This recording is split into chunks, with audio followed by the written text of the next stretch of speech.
Earlier today, I spoke with Senator from South Carolina, Tim Scott. He has a new book out, America, A Redemption Story, Choosing Hope, Creating Unity. Senator, it's nice to talk to you, sir. Thank you, Greta. Good to be with you. How are you?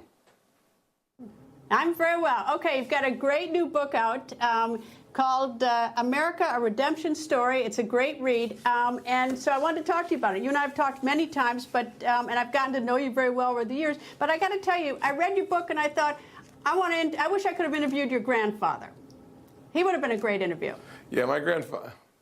He would have been. He's such a powerful man, a positive guy who believed that we should not judge America on its past, but judge us on our future. And he always taught me to never be a victim, to always be a victor. But you had to make a choice. You couldn't be both. You could only be victorious or a victim. He taught me that you should never be bitter because you can always be better. Well, when you talk about being bitter, you could have been bitter. You had a very rough upbringing with your father. Your father left the family, and you sort of chronicled the relationship with your father. And then at the end, you give him a shout out. You acknowledge him that you developed a good relationship with him finally. Yeah, Greta, one of the things when you think about the story of redemption in America, we never judge this country or our lives on the worst day. We have to judge us on the continuum of progress. And one of the things I recognize with my father is he went through some really horrible, tragic times as a Vietnam veteran, as a person coming home, having the racism and the challenges that he dealt with in the 60s, the way it impacted his life. To have that man and to understand him better, because frankly, the book process reveals more about the human character. And that was a very important point for me to understand my father's journey a little differently. I will say that the road to recovery is always a hard one, but as a nation, we found that way through the Civil War, the Jim Crow South, the 1960s. So if we can do it as a nation, I look at my life, I had to do it as a kid at 7 years old, nearly failing out of high school at 14. So I've had my own bumps and bruises. So we should all extend a little deference, especially to those folks that we call our family.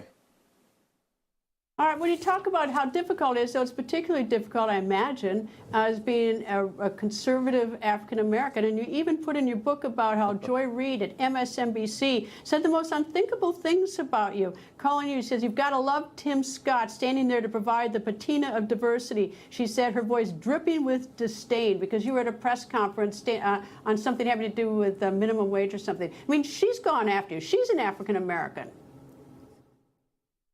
Yeah, Greta, one of the things that you realize very quickly as we discuss the issue of race across this nation is that perhaps the most interesting and provocative nature of race in America today is the bigotry that comes from the left, the bigotry that comes from progressives, black and white, frankly, towards conservatives, especially conservatives who happen to be minorities. That doesn't matter whether you're Hispanic or a woman or African American. The truth is that what national media wants today is to make a caricature of people, and you have to stay in your lane to avoid their criticism and the backlash that comes from even your own community. I wonder why they never spent the time to focus on the fact that it was the Republican Party that delivered historic highs for historically black colleges and universities that provided $1 billion under President Trump during the pandemic for those same colleges. Why is it that those folks in the progressive community forget the fact that it was the Republican Party with majorities in the House, the Senate, and the White House that lowered unemployment rates to the lowest ever for African Americans, Hispanics, for Asians, 70-year low for women, and a 50-year low for the overall population? Why is it that the left refused to recognize the amazing progress brought to you by the Great Opportunity Party, oftentimes written in the office of someone who looks like me, a conservative Republican who happens to be black? But they find such disdain, such disgust for those of us who refuse to fall in line and march to their orders. I'm a man, I think for myself, and that they despise and they hate. But the good news is more is coming. More Americans are making the decision to align their values with their votes. And that means that we, as a Great Opportunity Party, we have an amazing future. And I dare say it starts now. You know, it's interesting, though, but you had to school President Trump a little bit, because you talk about the first time that you were in the Oval Office, or you write about, and this was after he made those comments after Charlottesville. He said, you know, both sides are fine people or something like that, which upset you because the people down there were the Klansmen, neo-fascists, neo-Confederates. And you went to the Oval Office and you turned the president around, and you write about that. So tell me about that.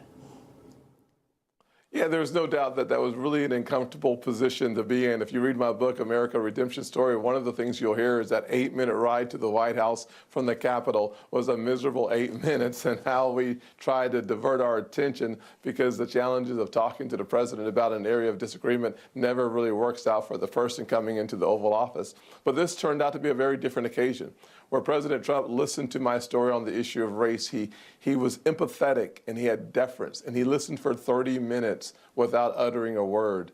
And then when we finished the conversation, he didn't change his position, I don't think. I didn't change mine, I know for sure. But what we did agree on was looking for a way to work together to help those who may have been offended. And it was President Trump who said, help me help those I may have offended. And we created opportunity zones together, legislation that I've been working on for 4 years. Because as a developer and as a builder, he understood bringing resources into the poorest communities in the nation. And as a kid who grew up in those communities, I knew the value of having investors from the private sector, not government money, not a single dollar from the government, but private dollars coming into the hardest hit communities would be life-changing in the rural parts of America as well as the inner cities. And we worked together in the aftermath of a disagreement. And that's one of the things I love about President Trump, is when we disagreed, we did it without being disagreeable, and it allowed us to work together to make the nation better, and frankly, to help the most marginalized communities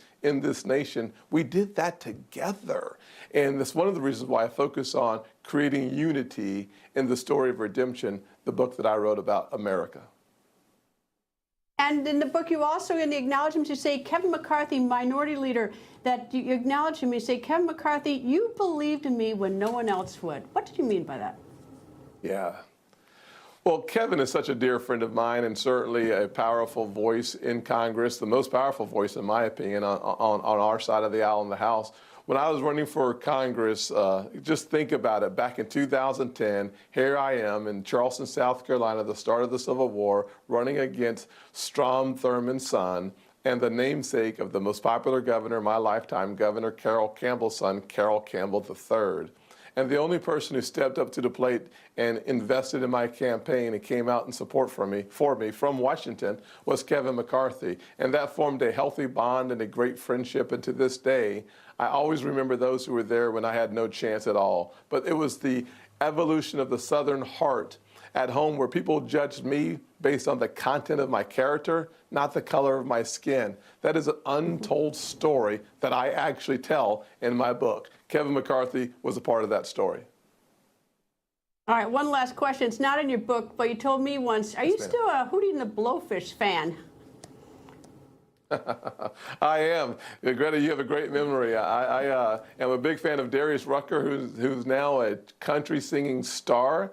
But back in the day, he started off in a group called Hootie and the Blowfish that had their platinum record, I think back in 1994 or 5 or so. They were a fantastic group. I still listen to their music today, and I have become more of a country fan because of Darius's music. And he's a homegrown success story from Charleston, South Carolina, and, of course, graduated from the Carolina Gamecocks. Anyway, well, it's a great new book, America, A Redemption Story. There's so much more, but we're out of time. Thank you, Senator. I hope you come back, sir. Thank you, Greta. God bless.